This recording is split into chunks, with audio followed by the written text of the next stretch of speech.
ঈদ শব্দটা শুনলেই কেমন যেন একটা আনন্দ আনন্দ ভাব চলে আসে আর কি। ঈদ মানে আনন্দ, ঈদ মানে খুশি, ঈদ মানে শুভেচ্ছা বিনিময়, ঈদ মানে বন্ধুদের সাথে বেড়াতে যাওয়া, আত্মীয়দের সাথে যোগাযোগ করা, এই বিষয়গুলো একেবারে জড়িত। আসলে ঈদ শব্দটির দুইটি অর্থ হয়ে থাকে। ঈদ শব্দের অর্থ যেমনি আনন্দ, আবার ঈদ মানে যেটা বারবার ফিরে আসে। আদা ইয়াউদু, আদা ইয়াউদু মানে যেটা বারবার আসে, বারবার ফিরে আসে। তো ঈদ হচ্ছে এমন একটি আনন্দ উৎসব যেটা বছরান্তে দুবার ফিরে আসে, প্রতি বছর। এবং বিশেষ করে ঈদুল ফিতরের বিষয়টা কিন্তু খুব বেশি আনন্দ ঘন, কারণ এটার জন্য আমরা একদিন, 2 দিন, 3 দিন করতে করতে প্রায় 29 বা 30টি দিন পর্যন্ত অপেক্ষা করি। এজন্য বিষ্ণু সাল্লাল্লাহু আলাইহি ওয়াসাল্লাম বলেছেন যে লিসাইমি ফারহাতান, ফারহাতুন ইনদা ফিত্রি ওয়া ফারহাতুন ইনদা লিকাই রাব্বি। যারা সিয়াম পালন করে তাদের জন্য দুটি আনন্দের বিষয়।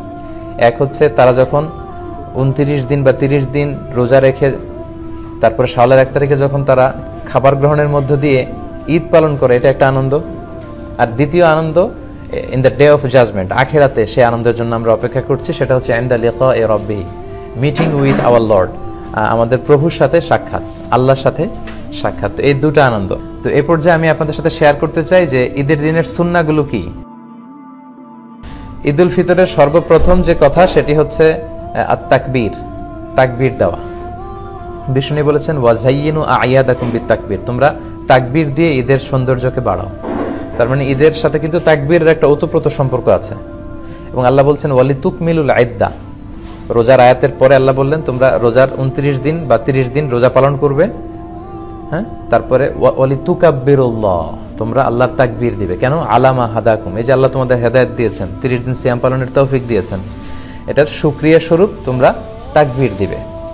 তো আমাদের বাংলাদেশে তাকবীর দেয়, আমাদের দেশের এখানে তাকবীরের একটু পার্থক্য আপনারা হয়তো দেখেছেন। বাংলাদেশে 2 বার আল্লাহু আকবার, এরপর লা ইলাহা ইল্লাল্লাহ, আবার 2 বার আল্লাহু আকবার, এরপর ওয়ালিল্লাহিল হামদ।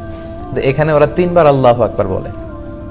আরব বিশ্ব আমরা দেখেছি একটা স্পেশাল সুরে ওরা পড়ে, ওরা এভাবে পড়ে আল্লাহু আকবার, আল্লাহু আকবার, আল্লাহু আকবার, লা ইলাহা ইল্লাল্লাহ, আল্লাহু আকবার, আল্লাহু আকবার, ওয়ালিল্লাহিল হামদ। তো মাগরিবের পর থেকে আমরা তাকবীর শুরু করব ঈদের সালাত পর্যন্ত, দ্যাটস ইট, তাকবীর শেষ। তাকবীরের মধ্য দিয়ে মূলত কিন্তু আমরা আল্লাহ যে সবচেয়ে বড় এবং সবচেয়ে পাওয়ারফুল এটার ঘোষণা দেয়। আল্লাহু আকবার মানে হচ্ছে আল্লাহ সবচেয়ে বড়, আল্লাহ সবচেয়ে মহান। তো প্রথম কাজ হচ্ছে আমরা তাকবীর দিব ইনশাআল্লাহ। দ্বিতীয় দায়িত্ব হচ্ছে সাদাকাতুল ফিতর। সিয়াম পালনের পরে সাদাকাতুল ফিতর আদায় করতে হয়। বিষ্ণু সাল্লাল্লাহু আলাইহি ওয়াসাল্লাম বলেছেন এটা সিগনিফিকেন্স দুইটা। এক হচ্ছে তুহরাতান লিস-সাইম, রোজা রাখতে যে অনেক সময় আমরা অন্যায় করে ফেলেছি, মিথ্যা বলেছি, গীবত টিবত হয়তো করে ফেলেছি, এগুলো যাতে মাফ হয়ে যায়। 2 নম্বর সিগনিফিকেন্স হচ্ছে তুআমাতান লিল মাসাকিন, যাতে মিসকিনরাও কিছু খেতে পারে। আমরা পায়েস খাবো, ফিন্নি খাবো, সেমাই খাবো, কিন্তু যারা সুবিধা বঞ্চিত তারা কিছুই খাবে না। এটা আসলে ঈদের শেয়ারিংটা ওইভাবে হয় না, বরং তারাও যাতে কিছু শেয়ার করতে পারে, খেতে পারে, এজন্য মূলত। আর সম্মানিত শুধু এটা অবশ্যই এটা ডেডলাইন হচ্ছে ঈদের নামাজ। ঈদের নামাজের আগে আপনাকে পে করতে হবে। ঈদের নামাজের পরে দিলে কিন্তু সাদাকাতুল ফিতরের সওয়াবটা আর হয় না। বিষ্ণু বলেছেন মান আদ্দাহা ক্বাবলা সালাত ফাহিয়া যাকাতুন মাকবুলা,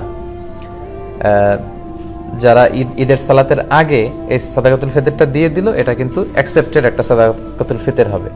ওমান আদ্দাহা বা'দা সালাত, আর ঈদের সালাতের পরে যদি সাদাকাতুল ফিতর আপনি দেন তাহলে ফাহিয়া সাদাকাতুম মিনাস সাদাকাত, এটা নরমাল চ্যারিটি হবে, আপনি সাদাকাতুল ফিতরের সওয়াব পাবেন না। এজন্য ঈদের সালাতের আগে আমরা এটা আদায় করব। খাবার দিয়ে দিতে বলেছেন বিষ্ণু সাল্লাল্লাহু আলাইহি ওয়াসাল্লাম। 4টা খাবারের কথা পাওয়া যায়, খেজুর দিয়ে, জব দিয়ে, হ্যাঁ, বার্লি দিয়ে, কিশমিশ দিয়ে। এরপরে একটা সুন্নাত হচ্ছে ঈদের দিন গোসল করা সকালে। বিশ্বনবী গোসল করেছেন কিনা এই মর্মে আমি পাইনি এভাবে, কিন্তু ইবনে ওমর উনি গোসল করতেন, ইবনে ওমর রাদিয়াল্লাহু আনহু। তো উনি গোসল করতেন, হয়তো উনি রাসূল সাল্লাল্লাহু আলাইহি ওয়াসাল্লামকে দেখেছেন গোসল করতে, এজন্য উনি করতেন। তো গোসল করাটা ঈদের দিন সুন্নাহ। এরপর লুবসু আহসানিস সিয়াব, আপনি নতুন কাপড় বা পাঞ্জাবি যদি থাকে এটা পরতে পারেন, আর নতুন কাপড় না থাকলে পুরাতন যেগুলো আছে এগুলো ধুয়ে আয়রন করে ওইটা পরতে পারেন। এরপর ঈদের দিন আরেকটি সুন্নাত হচ্ছে আত-তাতয়িব। তাতয়িব মানে হচ্ছে তিব ব্যবহার করা, সুগন্ধি, পারফিউম। এটা এমনি ব্যবহার করাও সুন্নাহ। বিষ্ণু সাল্লাল্লাহু আলাইহি ওয়াসাল্লাম পারফিউম দিতেন, আমরা তো সাধারণত হাতের এই জায়গায় দেই না, আল্লাহ সাল্লাল্লাহু আলাইহি ওয়াসাল্লাম হাতের এইখানে দিতেন। এটার সিগনিফিকেন্স হচ্ছে উনি এখানে আতর ইউজ করে যার সাথে মুসাফা করতেন তার সাথে বিশ্বনবীর ব্যবহার করে আতরের ঘ্রাণ চলে যেত। সবার হাতে হাতে বিশ্বনবীর আতরের ঘ্রাণ। আর বিশ্বনবী মাথার এইভাবে সিঁথি করতেন, তো সিঁথি করে এইখানে আতর ঢেলে দিতেন, কপাল দিয়ে বেয়ে বেয়ে পড়তো, এই জন্য উনি যেখানে সেজদা দিতেন ওই সব জায়গায় আতরের ঘ্রাণ পাওয়া যেত। তো সুযোগ হলে আমরা পারফিউম ইউজ করবো ইনশাআল্লাহ। এরপরে হচ্ছে আল আকলু ক্বাবলাল খুরুজ আলা তামারাত আও গায়রিহা, ঈদের সালাতে যাওয়ার আগে আমরা খেজুর খেয়ে যদি সুযোগ হয় বেরোবো। তো ঈদুল ফিতরে যেটা হয় মিষ্টি জাতীয় কিছু খেয়ে নামাজে যাওয়া সুন্নাত, কিন্তু ঈদুল আজহাতে আবার বিপরীত, ঈদুল আজহাতে কিছু না খেয়ে নামাজে যাওয়া সুন্নাত। কারণ ঈদুল আজহার সিকোয়েন্সটা আল্লাহ বলেছেন যে ফাসাল্লি লিরাব্বিকা ওয়ানহার, মানে আগে সালাত পড়বেন, তারপরে কুরবানি করবেন, তারপরে কুরবানির গোশত খাবেন বা কিছু খাবেন, মানে আসসালাতু আউওয়ালান আন-নাহর সানিয়ান ওয়াল আকলু সালিসান। কিন্তু ঈদুল ফিতরের সুন্নাহ হচ্ছে আপনি ঈদগাহে বা মসজিদে যাওয়ার আগে মিষ্টি জাতীয় কিছু খাবেন, খেজুর, চকলেট, ফিন্নি পায়ের যদি মহল্লায় কেউ আপনাকে দাওয়াত করে আপনি হয়তো খাইলেন, মাঝে মাঝে কিন্তু অনেকে করে ইনভাইট করে সবাইকে। এরপরে একটা সুন্নাত হচ্ছে ঈদের দিনের আয-যাহাব মিন তারিক ওয়াল আউদা মিন তারিকিন আখার, এক রাস্তা দিয়ে ঈদগাহে যাওয়া আরেক রাস্তা দিয়ে আসা। এটা হচ্ছে ইফ পসিবল, যদি সুযোগ হয়। এটার সিগনিফিকেন্স হচ্ছে হয়তো আপনি এই গলি দিয়ে গেলেন, এই গলি দিয়ে যারা বেরোচ্ছে সবার সাথে দেখা হলো, আবার আরেক গলি দিয়ে আরেক রাস্তা দিয়ে আসলেন, ওইখানকার আত্মীয় স্বজন ফ্রেন্ডসদের সাথে দেখা হলো, মানে অনেক মানুষের সাথে শুভেচ্ছা বিনিময়ের সুযোগটা হলো। ঈদের দিন তো আনন্দের দিন, আনন্দটা বেশি শেয়ার করার সুযোগ হচ্ছে এই কারণে। তো ইউআইতে যেটা দেখা যায় আমরা বেলাল থেকে বের হয়ে ওই বাস স্টপের একটা জায়গা দিয়ে সাধারণত আসি, তো এখানেও যদি আপনি এটা মেনটেন করতে পারেন তাহলে সুন্নাতের সওয়াব ইনশাআল্লাহ আপনি পাবেন। এরপর ইস্তিসহাবুন নিসা ওয়াল আতফাল ওয়াস সিবিয়ান হাত্তাল হুইয়াদ, বিষ্ণু ইসলাম বলেছেন ঈদের নামাজে যখন তোমরা যাবে নারীদেরকে, বাচ্চাদেরকে, ফ্যামিলির সবাইকে নিয়ে যাবে, কাউকে ঘরে রেখে যাবে না। কিন্তু দুর্ভাগ্যজনক হলেও সত্য, আমাদের দেশে এই পরিবেশটা এখনো গড়ে ওঠেনি।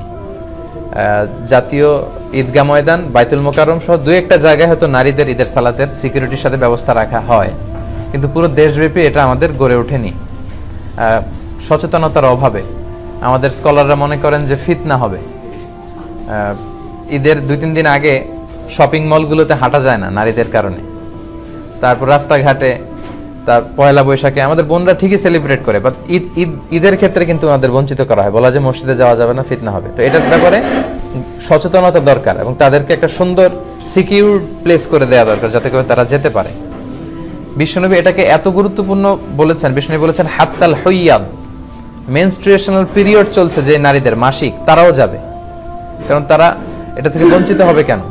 কারণ এত বড় গ্যাদারিং বছরে হয় 2টা, তখন খতিব সাহেব মুসলমানদের বিভিন্ন ক্রাইসিস, সমস্যা, সম্ভাবনা নিয়ে কথা বলবে, মোটিভেশনাল কথা বলবে, আমাদের মুসলমানদের কি সমস্যা যাচ্ছে, কি ক্রাইসিস আমরা পার করছি, হ্যাঁ, এই বিষয়গুলো নিয়ে বাৎসরিক একটা মোটিভেশনাল কথা ইমাম বলবেন। তো এটার থেকে যদি আমাদের বোনেরা বঞ্চিত হয় তাহলে উম্মাটিক ডেভেলপমেন্টটা আমরা করবো কিভাবে? তো সবাইকে একসাথে করতে হবে, সবাই।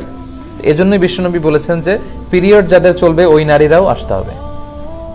এক মহিলা সাহাবী বললেন, ইয়া রাসূলুল্লাহ, আমাদের অনেকের হেজাব নেই, জেলবাব নেই, আমরা কিভাবে যাব? আল্লাহ রাসূল বললেন, তোমাদের যেই বোনের 2-3টা জেলবাব আছে তাদের কাছ থেকে বড় করে নিয়ে যাবা, যাদের 3টা আছে অন্যদেরকে ধার দিবা, নামাজের পরে আবার তোমাকে দিবে, তারপরেও আসবে। পিরিয়ড যাদের চলে তারা এসে ইয়াতাজিলনাল মুসাল্লা, যেহেতু পিরিয়ড চলছে ঈদগাহে ঢুকবে না, মসজিদে না ঢুকে মসজিদের বাইরে ওয়েটিং এরিয়াতে ওয়েট করবে, ঈদের আনন্দ তারা শেয়ার করবে। ওয়াশতারিকনা দাওয়াতাল মুসলিমিন, ইমাম সাহেবের দোয়া, মুসলমানদের দোয়াতে শরীক হবে। মেয়েরা মেয়েদের এরিয়াতে, ছেলেরা ছেলেদের এরিয়াতে যখন ঈদের শুভেচ্ছা বিনিময় করবে, মানে মনে হয় যে ভালোবাসা, সবাই মিলেমিশে একাকার, এটাই ঈদের মূল স্পিরিট বা সৌন্দর্য। তো এই জন্য এটার জন্য সচেতনতা বৃদ্ধি দরকার। বাংলাদেশে আপনারা এগুলো নিয়ে খুব বিনয়ের সাথে কৌশলী হয়ে কথা বলবেন যাতে এরকম একটা পরিবেশ তৈরি হয়। আচ্ছা, এরপর হচ্ছে ঈদের নামাজ 2 রাকাত, এটা তো আমরা জানি না। 2 রাকাত, প্রথম রাকাতে 7 তাকবীর, দ্বিতীয় রাকাতে 5 তাকবীর, মোট 12টা তাকবীর দিয়ে আমাদের এখানে সালাত হয়। আর হানাফি স্কুল অফ থটে বা বাংলাদেশে যারা আপনারা শুনছেন, বাংলাদেশে সাধারণত আমরা 6 তাকবীর দেই, 3-3 করে। প্রথম রাকাতে 3 তাকবীর, দ্বিতীয় রাকাতে 3 তাকবীর, এটাও আপনি দিতে পারেন, এটা কোনো সমস্যা নেই। 7-5-12 তাকবীরও হবে, 3-3 করে 6 তাকবীর, এটাতেও কোনো সমস্যা নেই ইনশাআল্লাহ। আল্লাহ রাসূল সাল্লাল্লাহু আলাইহি ওয়াসাল্লাম প্রথম রাকাতে সূরাতুল আ'লা পড়তেন, সাব্বিহিসমা রাব্বিকাল আ'লা, আর দ্বিতীয় রাকাতে সূরাতুল গাশিয়া পড়তেন, হাল আতাকা হাদিসুল গাশিয়া। তবে এটা ম্যান্ডেটরি না, এটা অপশনাল। ইউএতে আমি যতবার সালাত পড়েছি সাধারণত সূরা দিয়ে পড়েছি। তারপর অনেক স্কলাররা বলে কোন নির্দিষ্ট নামাজের জন্য নির্দিষ্ট সূরা ফিক্স করে দেয়া মাকরুহ। তো এটার ব্যাপারে বিভিন্ন ধরনের কথা আছে, তবে আপনি চাইলে পড়তে পারেন, আল্লাহ রাসূল যেহেতু পড়েছেন। এরপর হচ্ছে আল ইস্তিমতা ইলাল খুতবা বা'দা সালাহ, সালাতের পরে খুতবা শোনা, একটা খুতবা হয়, এই খুতবাটা শোনাও জরুরি। আর এই খুতবাগুলোকে আরো কনস্ট্রাকটিভ ওয়েতে, আরো ইফেক্টিভ ওয়েতে করা দরকার। যেটা আমি বলছিলাম যে বছরের the biggest carnival and festival of Muslim উম্মা, প্রায় 56টা দেশ একসাথে এইটা সেলিব্রেট করবে। সো আমাদের মুসলমানদের ক্রাইসিস, আমাদের সম্ভাবনা, আমাদের সমস্যা, এই সবগুলো কিন্তু জুমার খুতবায় একজন খাতিব ইনস্ট্রাক্ট করবে তার সারমনে। সো এটাকে এই স্পিরিট থেকে নিয়ে যদি আমরা খুতবাগুলো কাজে লাগাই তাহলে কিন্তু সচেতনতাও বাড়বে, কারণ এত মানুষের গ্যাদারিং আসলে এত সহজে পাওয়া যায় না। এজন্য আমরা জুমার খুতবা শোনার চেষ্টা করবো ইনশাআল্লাহ। এটা শোনা হচ্ছে সুন্নাহ। খুতবার পরে হচ্ছে শুভেচ্ছা বিনিময়। সাহাবারা শুভেচ্ছা বিনিময় করার ক্ষেত্রে ওনারা পড়তেন তাকাব্বালাল্লাহু মিন্না ওয়া মিনকুম আজমাইন, আল্লাহ আমার থেকে, তোমার থেকে, আমাদের সবার থেকে কবুল করে নিক। কি কবুল করে নিক? এই যে 29টা বা 30টা রোজা যে রাখলাম, ইবাদত করলাম, কিয়ামুল লাইল করলাম, কোরআন খতম করলাম, এই সব ইবাদতগুলো আল্লাহ কবুল করে নিক। সহিহ সুন্নাহয় এই দোয়াটা পাওয়া যায়, এটা আমরা বলতে পারি। এটা ছাড়া আমাদের দেশে আমরা যেটা বলি ঈদ মুবারক, এটাও অনেক সুন্দর। আরব বিশ্বে বলে ঈদ সাঈদ। হ্যাঁ, তোমার দিনটা, ঈদটা শুভ হোক, আনন্দময় হোক, এদের মতো অনাবিল সুখ শান্তিতে সারা বছরটা তোমার কাটুক, এগুলো যে আমরা বলি কুল্লা আম ওয়া আনতুম বিখাইর, এটাও বলা যাবে। এক্ষেত্রে ইদানিং অনলাইনে দেখি অনেকেই বলে যে তাকাব্বালাল্লাহু মিন্না ওয়া মিনকুম ছাড়া কিছু বলা যাবে না। না, এত রিজিড হওয়াটা আসলে ঠিক না। খেয়াল রাখবেন, একটা হচ্ছে রিলিজিয়ান আর একটা হচ্ছে কালচার। ধর্ম আর কালচার দুইটাকে গুলিয়ে ফেলা যাবে না। আল ইসলামু লা ইয়ামনাউ আনিল আখযি আন আইয়ি শাইইন জাদিদ মা লাম ইখালিফ রূহাদ-দ্বীন। কোন দেশের তাদের ব্যক্তিগত কালচারে যদি কোনো ভালো জিনিস থাকে, ইসলাম সেটাকে উঠিয়ে দেয় না, ওটাকে এপ্রিশিয়েট করে। সো আমাদের বাঙালি মুসলমানদের কিছু আলাদা কালচার থাকতে পারে, যেটা হয়তো চায়নার উইগুর মুসলিমদের সাথে মিলবে না। চায়নার মুসলিমদের সাথে হয়তো মালয় মুসলিমদের অনেক ব্যক্তিগত কালচার থাকতে পারে, দেশীয়, এটা হয়তো মিলবে না। ইউরোপের মুসলমানদের হয়তো তাদের লোকালিটিতে কিছু কালচার থাকতে পারে, এটা হয়তো আমাদের সাথে যাবে না।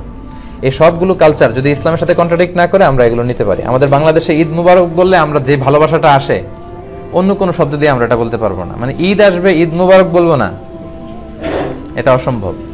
সো ঈদ মুবারক, ঈদ সাঈদ, এই জাতীয় যে কোনো সুন্দর সুন্দর শুভেচ্ছা বানিয়ে আপনি শেয়ার করতে পারেন, এতে কোনো সমস্যা নেই ইনশাআল্লাহ। তো এই ছিল প্রিপারেশন ফর ঈদ ডে, এই বিষয়ের উপর আমার সংক্ষিপ্ত আলোচনা।